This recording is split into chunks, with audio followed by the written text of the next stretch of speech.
YouTube shorts algorithm exactly काम कैसे करता है? आखिर क्यों एक शॉर्ट पर अचानक से बहुत व्यूज आते हैं बट फिर उसका ग्राफ फ्लैट हो जाता है? कौन से ऐसे मेट्रिक्स हैं जिनसे ये डिसाइड होता है कि एक शॉर्ट पर मिलियंस में व्यूज आएंगे या फिर वो फ्लॉप होगा? एंड फाइनली, क्या आपको सेम चैनल पर शॉर्ट्स एंड लॉन्ग वीडियोस बनाने चाहिए या फिर it will kill your channel? इन सारे क्वेश्चंस का आंसर इस वीडियो में मिलेगा and it's going to be really fun. Let's begin. So we know कि बड़े यूट्यूबर्स के शॉर्ट्स पर व्यूज आते रहते हैं और आते ही रहते हैं। बट आपके केस में शॉर्ट अपलोड करते ही पहले तो 100 या इवन हजारों व्यूज आते हैं, बट देन व्यूज का ग्राफ कंप्लीटली फ्लैट हो जाता है। चलो समझते हैं कि ऐसा क्यों होता है। तो अभी से 1 साल पहले कॉलिन एंड समीर ने एक इंटरव्यू अपलोड किया था Todd Sherman and Rene Ritchie के साथ। अगर आप नहीं जानते तो ये दोनों ही यूट्यूब के ऑफिशियल एम्प्लॉइज हैं एंड टॉड तो स्पेशली यूट्यूब शॉर्ट्स के प्रोडक्ट लीड हैं, विच ऑब्वियसली मीन्स कि वो हमें शॉर्ट्स एल्गोरिदम के बारे में बहुत कुछ बता सकते हैं। इंटरव्यू के एक पार्ट में उन्होंने बताया कि आप जैसे ही एक शॉर्ट अपलोड करते हो तो एल्गोरिदम आपके शॉर्ट के लिए एक रैंडम सीड ऑडियंस फाइंड करता है। ये सीड ऑडियंस बेसिकली एक स्मॉल ग्रुप ऑफ व्यूअर्स होते हैं जिनके साथ एल्गोरिदम आपके शॉर्ट को टेस्ट करना चाहता है, बिकॉज उसे आपके चैनल और उसके कंटेंट के बारे में अभी ज्यादा कुछ नहीं पता है। यहाँ पे रैंडम वर्ड इंपॉर्टेंट है बिकॉज हो सकता है कि वो सीड ऑडियंस आपकी टारगेट ऑडियंस हो ही ना। इन व्यूअर्स को यूट्यूब रैंडमली सिलेक्ट करता है आपके शॉर्ट को टेस्ट करने के लिए। सो मान लो वो सीड ऑडियंस आपके शॉर्ट के साथ अच्छे से एंगेज नहीं करती है तो कुछ देर बाद यूट्यूब आपके व्यूज को फ्लैटलाइन कर देगा, मतलब फिर ना के बराबर व्यूज आएंगे उस पर। और जो थोड़े बहुत व्यूज आएंगे वो मोस्टली दूसरे ट्रैफिक सोर्सेस के होंगे।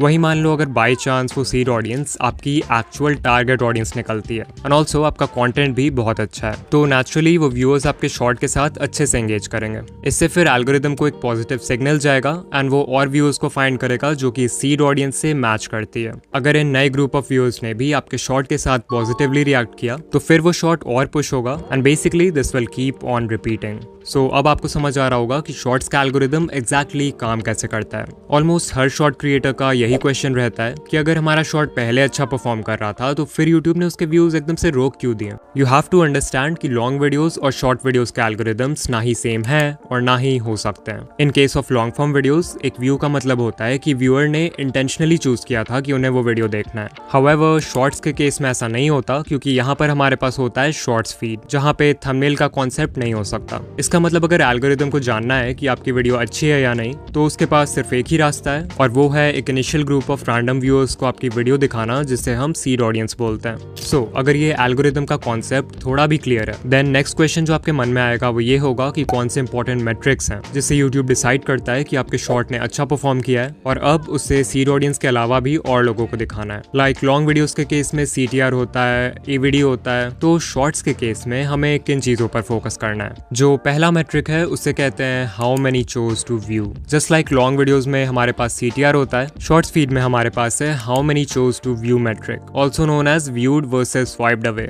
ये आपको बताएगा कि कितने परसेंटेज ऑफ व्यूअर्स आपके शॉर्ट को देखने के लिए रुके और कितनों ने देखने से पहले ही उसे स्वाइप कर दिया। जितने परसेंटेज ऑफ व्यूअर्स शॉर्ट देखने के लिए रुकेंगे, ऑफ कोर्स सिर्फ उनके ही व्यूज काउंट होंगे। यहाँ पर शायद आपके मन में ये भी क्वेश्चन आए कि एक व्यूअर को शॉर्ट कितने सेकंड्स तक देखना होगा जिससे एक व्यू काउंट हो। तो ये क्वेश्चन कॉलिन ने भी इंटरव्यू में पूछा था, जिसके रिप्लाई में टॉड ने कहा कि यूट्यूब ने आज तक पब्लिकली कभी नहीं बताया है कि what counts as a view. So वो एग्जैक्टली तो नहीं बता सकते, बट हाँ, जो एल्गोरिदम है वो इंटेंशनैलिटी मेजर करने की कोशिश करता है। यानी कि अगर उसे लगता है कि व्यूअर इंटेंशनली रुका है वीडियो देखने के लिए, तभी जाकर वो उस व्यू को रजिस्टर करेगा, अदरवाइज डिस्कार्ड कर देगा। फिर नेक्स्ट क्वेश्चन है कि ये viewed versus swiped away percentage कितना होना चाहिए। तो आप लोग पैडी गैलोवे को जानते होंगे, he is a YouTube strategist and ये बहुत सारे बड़े क्रिएटर्स के साथ काम कर चुके हैं, इंक्लूडिंग मिस्टर बीस्ट। तो पिछले साल पैडी और उनकी टीम ने एक स्टडी कंडक्ट किया था, जहां उन्होंने 5000 से ज्यादा शॉर्ट्स को स्टडी किया across 33 YouTube channels in different niches. According to his study, shorts जिनका व्यूड परसेंटेज 60% और उससे कम था, उन शॉर्ट्स ने उतना अच्छा परफॉर्म नहीं किया। जो बेस्ट परफॉर्मिंग शॉर्ट्स थे, जो बहुत वायरल हुए, उनका व्यूड परसेंटेज ऑन एवरेज 70 से 90% के बीच में था। अगेन ये सिर्फ एक स्टडी है, so I recommend you to not obsess over these numbers, but हाँ, इससे एक रफ आइडिया ले सकते हैं कि अगर आपका व्यूड परसेंटेज 80% या फिर उससे ज्यादा है, then there is a high chance कि आपका शॉर्ट वायरल होगा। इवन मैंने पर्सनली जितने भी वायरल शॉर्ट्स का एनालिटिक देखा है, उन सबका व्यूड परसेंटेज 75 के ऊपर रहता है। नाउ आई नो कि मैक्सिमम क्रिएटर्स जो इस वीडियो को देख रहे हैं, उनका viewed versus swiped away ratio इतना अच्छा नहीं है, तो अब समझते हैं कि इस नंबर को इम्प्रूव कैसे करें। So as I said, long videos के केस में हमारे पास है CTR, वैसे ही शॉर्ट्स के केस में CTR का इक्विवेलेंट है how many chose to view. जब हमें CTR इंप्रूव करना होता है तो हम वर्क करते हैं वीडियो के टाइटल और थंबनेल पर, यानी कि वो चीज़ जो व्यूअर्स सबसे पहले देखते हैं। सो अगर शॉर्ट्स की बात करें तो कौन सी ऐसी चीज़ है जो व्यूअर्स सबसे पहले देखते हैं?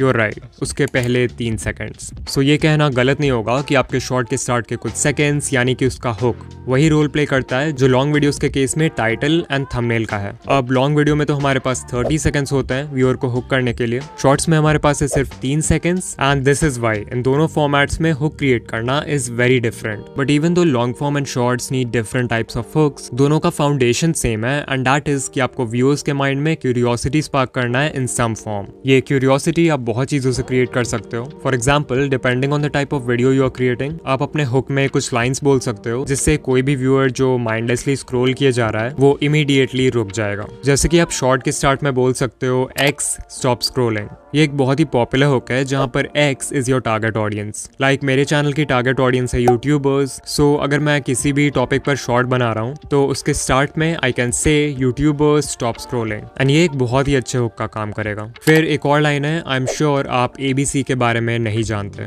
यहाँ ABC को सिंपली उस चीज से रिप्लेस कर दो जिसके बारे में आपकी वीडियो है। एग्जाम्पल, आई एम श्योर आप इस YouTube सेटिंग के बारे में नहीं जानते। आई एम श्योर आप इस रेसिपी के बारे में नहीं जानते। आई एम श्योर आप इस नए माइनक्राफ्ट अपडेट के बारे में नहीं जानते।